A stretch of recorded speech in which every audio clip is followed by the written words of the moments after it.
बच्चे ज़िद्दी क्यों होते हैं, ये तकरीबन हर माँ बाप का जो है एक मसला है। और बच्चों को कैसे नॉर्मल किया जा सकता है? क्या बेजा लाड प्यार हर बात मानना बच्चों के ज़िद्दीपन का बायस बनता है? और क्या ज़्यादा टीवी देखना, क्योंकि आजकल गैजेट्स का दौर है, हर बच्चे के हाथ में या तो टैब है या फिर मोबाइल फ़ोन है। और बच्चे ख़ास तौर पे जो वो पेरेंट्स जो कि अपनी जान छुड़ाने के लिए या वक्ती तौर पे इसलिए कि बच्चा उनका खामोश हो जाए, अगर वो किसी रेस्टोरेंट में है, किसी महफिल में है और कहीं पे बिज़ी हैं और वो अपनी जान छुड़ाना चाहते हैं, तो वो आसान तरीका उनका यही लगता है उनको कि अपना मोबाइल फ़ोन दें या टैब दें बच्चों को और कुछ देर के लिए उनकी परेशानी तो दूर हो जाती है, लेकिन जो उसके असरात हैं, मनफी असरात हैं, वो बच्चे के ऊपर दूर असर रहते हैं। बिल्कुल ऐसा ही है। बच्चे जो हैं वो आपके ज़िद्दी हो जाते हैं, आपकी बात सुनना छोड़ देते हैं और उनके मूड स्विंग्स जो हैं बहुत ज़्यादा हो जाते हैं। इस सब इश्यूज़ के ऊपर हम बात करने के लिए हमारे साथ गेस्ट मौजूद हैं, हम उनसे बात कर लेते हैं। सोफिया सोहेल साहिब है हमारे साथ। आप बहुत शुक्रिया डॉक्टर साहिब आपके वक्त का। Thank you. Welcome to show कहेंगे आपको। हमने जिस तरह की सारी बातें की हैं वो हर घर का मसला है, हर पेरेंट्स उससे दो चार हैं। बच्चे बहुत ज़्यादा जब ज़िद्दी हो जाते हैं तो उनको वापस लाना बड़ा मुश्किल है। पहली तो बात यह है कि वो ज़िद्दी होते क्यों हैं, क्या वजह ऐसी रहती है, परवरिश में माँ बाप की कहाँ कमी रह जाती है, या ये गैजेट्स हैं जो अपना किरदार अदा करते हैं? देखें, बहुत सारी फैक्टर्स होते हैं इसमें कि बच्चे ज़िद्दी हो जाते हैं।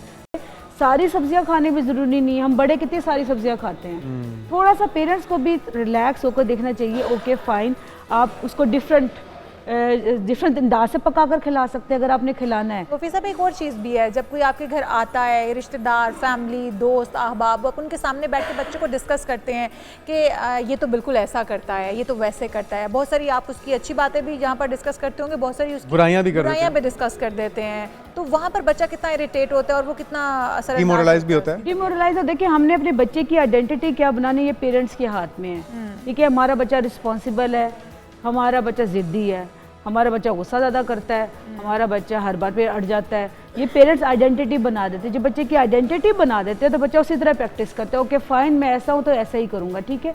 दूसरा, जब बच्चे बड़े हो रहे होते हैं तो उनको इंडिपेंडेंसी का एहसास होता है। बिकॉज अब देखिए 3-4 साल का बच्चा है, वो छोटी छोटी चीज़ें खुद करना चाह रहा होता है। तो अगर, और हमारे यहाँ अनफॉर्चुनेटली पेरेंट्स ऐसे हो गए जो हेलीकॉप्टर पेरेंटिंग करते हैं, हर चीज़ खुद करने की चाहे कोशिश।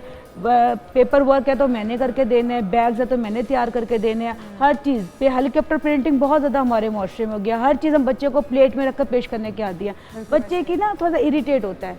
बच्चा चाहता है मैं खुद करूँ, खुद खाना चाहता है, खुद अपनी चीज़ों की एक्टिविटी। हम ये चाहते हैं कि वो मेस क्रिएट ना करें। हम कहते हैं जी कमरे में मेस हो जाएगा, ये चीज़ें ख़राब हो जाएंगी। फॉर एग्जांपल मैंने बहुत से ऐसे पेरेंट्स को देखा है, जो छोटे बच्चे होते हैं ना, पास पेरेंट्स बहुत सारे खिलौने लाते हैं, बच्चे क्या करते हैं उस खिलौने से नहीं खेलते कि आम सी चीज़ से खेलना शुरू हो जाता है। और पेरेंट्स फोर्स कर रहे होते हैं कि इस खिलौने से कुछ, ये बड़ा एक्सपेंसिव है, ये बड़ा अच्छा है, इसके साथ ये।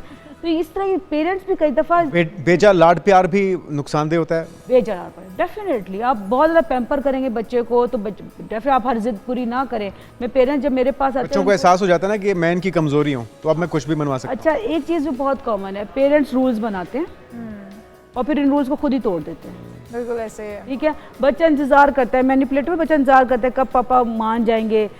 पेरेंट्स को ये चाहिए, अगर आपके बच्चा बहुत ज़िद्दी है और वो बात नहीं मान रहा, तो आप उसकी जो असूल बना दें, बेटा ये बाउंड्रीज हैं, आप इसको क्रॉस नहीं करोगे। और पेरेंट्स क्या करते हैं, अगर माँ नहीं मानती तो बाप मान जाता, बाप नहीं मानते तो माँ मान जाती है। अच्छा डॉक्टर साहब, ये कहावत दुरुस्त है कि खिलाएं सोने का निवाला और देखें शेर की आंख?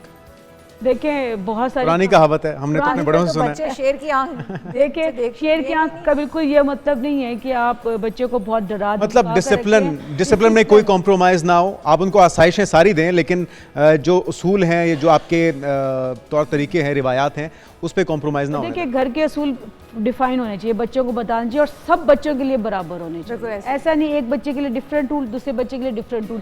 ये चीज़ जो फ़र्क आता है, ये भी बच्चों में डिस्टर्बेंस पैदा करता है। दूसरा, पेरेंट्स असूल बना लें, फिर उसको फॉलो करें तो बच्चे की बाउंड्री सेट होती है, क्योंकि हमें इजाज़त नहीं मिलेगी, किसी बच्चे को इजाज़त नहीं मिलेगी। ये चीज़ें फाइन करना बहुत ज़रूरी है माँ बाप के लिए। हमारी सोसाइटी तो ये भी करती है ना कि बेटी को वो मकाम नहीं जो बेटे को है, फिर एक जो फर्स्ट चाइल्ड है उसका प्रोटोकॉल कुछ और है, जो सेकंड में या थर्ड में टाइम पे है उनका प्रोटोकॉल कुछ और है। कंपैरिजन भी किया जाता है ना कि वो तो ऐसे करता है, तुम क्यों नहीं करते। अच्छा, जो बड़े बच्चे हैं वो साइकोलॉजी की ज़ुबान से हम उसको रिस्पॉन्सिबल समझते हैं, उसको रिस्पॉन्सिबल होता है। और छोटा बच्चा जो होता है तो उसको हम कहते हैं स्पॉइल्ड चाइल्ड, क्योंकि पेरेंट्स भी भी इसको स्पॉइल कर रहे होते हैं, बड़े बहन भाई भी स्पॉइल कर रहे होते हैं। जो दरमियान के जो बच्चे होते हैं उसको हम थ्योरी के मुताबिक कहते हैं कि जो ज़्यादा नॉर्मल और ज़्यादा पॉजिटिव होते हैं, सोशल लाइफ उनकी ज़्यादा अच्छी होती है, उनको बहुत प्रोटोकॉल्स नहीं मिल रहे होते, उनके बिहेवियर्स नॉर्मल होते हैं, उनके वो मिडल वाले जो बच्चे होते हैं। और दूसरा, पेरेंट्स को एक बात ज़रूर करनी चाहिए कि क्या आपके अपने रवैये या आपकी नॉर्मल लैंग्वेज जो होती है ना, कम्युनिकेशन, आप अपनी खामोशी से अपनी बात मनवा सकते हैं। पेरेंट्स क्या करते हैं, बच्चा जिद करता है, पेरेंट्स उससे ज़्यादा जिद करते हैं। बच्चा शाउट करता है, माँ उससे ज़्यादा शाउट। सब गैजेट्स का दौर है, और जिस तरह भी हमने आगाज़ में बात की कि बच्चे बिज़ी रहें या पेरेंट्स अपनी जान छुड़वा लें, वो फौरी तौर पे आसान हल यही होता है कि उनको मोबाइल दे दें या टैब दे दें। उसके क्या असरात पड़ रहे हैं बच्चों पर? ठीक है, डेफिनेटली मोबाइल स्क्रीन टाइम जितना ज़्यादा होगा, आप बच्चे को सोशल लाइफ कम कर रहे हैं, उसका आई कांटेक्ट कम हो रहा है, वो अपनी लाइफ में ज़्यादा इंट्रोवर्ट ज़्यादा हो रहा है, वो सेल्फ सेंटर्ड ज़्यादा हो रहे हैं। क्योंकि आपने पढ़ा होगा डोपामिन का इफेक्ट बड़ा स्ट्रॉन्ग होता है, प्लेयर इफेक्ट देता है। जब जितना स्क्रीन टाइम करेंगे उतना डोपामिन बढ़ेगा और बच्चे को लिमिटेड हो जाएंगी चीज़ें, वो फिर हर चीज़ सिर्फ अब सेल्फ सेंटर्ड होकर सिर्फ डोपामिन की तरफ अंडर इन्फ्लुएंस आ जाएगा और वो सिर्फ अपनी ज़िंदगी को पर्सनली गुजारना शुरू कर देगा, और वो ज़्यादा डेफिनेटली वो नुकसान तो देता है बहुत ज़्यादा। बहुत शुक्रिया।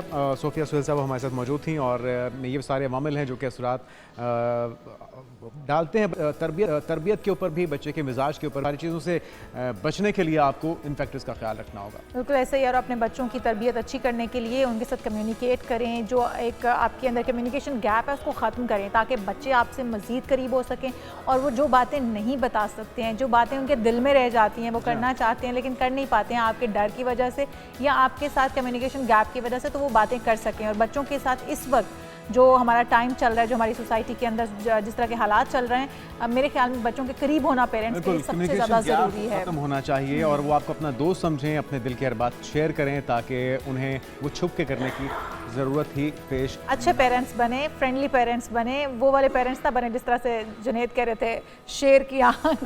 नहीं, वो बड़ों की कहावत है। वो कहने का मकसद ये है कि अब आप वो तमाम आसाइशें जो जो बच्चे की ज़रूरत की चीज़ें हैं वो उसको प्रोवाइड करें, लेकिन उसकी जो तरबियत है उस पर किसी किस्म का कॉम्प्रोमाइज़। बच्चे थोड़े डिफरेंट हो गए हैं ना जुनेद, बच्चे अब वो बच्चे वाला रवैया आजकल के बर्दाश्त बच्चे तो नहीं बड़ों करते। को सिखाते हैं। हम लोग बहुत कुछ बर्दाश्त कर लेते थे, माँ बाप की डांट मार, अब तो बच्चे आपकी डांट और मार बर्दाश्त नहीं करते। हम फिर भी किसी हद तक ब्लेस्ड हैं, हमारे माशरे में वो रिवायात हमारी सकाफत के मुताबिक अमल है। बाहर यूरोपियन कंट्रीज़ में तो बच्चे फ़ोन करते हैं और वो पुलिस को बुला लेते हैं, एनजीओज़ को बुला लेते हैं, और फिर उसके बाद बड़ों को, पेरेंट्स को या तो हवालात में डाल दिया जाता है या फिर बच्चों को उनसे छीन लिया जाता है। तो कम से कम उस बुराई से हम लोग अभी तक बचे हुए हैं, और इसको मज़ीद ख़राबी की तरफ ना ले जाया जाए, उसके लिए आपको अपने बच्चों के ऊपर तवज्जो देने की ज़रूरत है। और फिर वही बात मैं हर बार ये करता हूँ कि बच्चे वो नहीं करते जो आप उनको सिखाते हैं या बताते हैं, बल्कि बच्चे वो करते हैं जो आप करते हैं।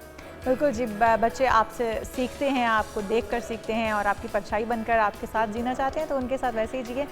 सारी सब्जियां खाने भी ज़रूरी नहीं है, हम बड़े कितनी सारी सब्जियां खाते हैं। थोड़ा सा पेरेंट्स को भी रिलैक्स होकर देखना चाहिए। ओके फाइन, आप उसको डिफरेंट अंदाज से पका कर खिला सकते हैं अगर आपने खिलाना है। सोफी साहब, एक और चीज़ भी है, जब कोई आपके घर आता है, रिश्तेदार, फैमिली, दोस्त, अहबाब, आप उनके सामने बैठ के बच्चे को डिस्कस करते हैं कि ये तो बिल्कुल ऐसा करता है, ये तो वैसे करता है। बहुत सारी आप उसकी अच्छी बातें भी यहाँ पर डिस्कस करते हो।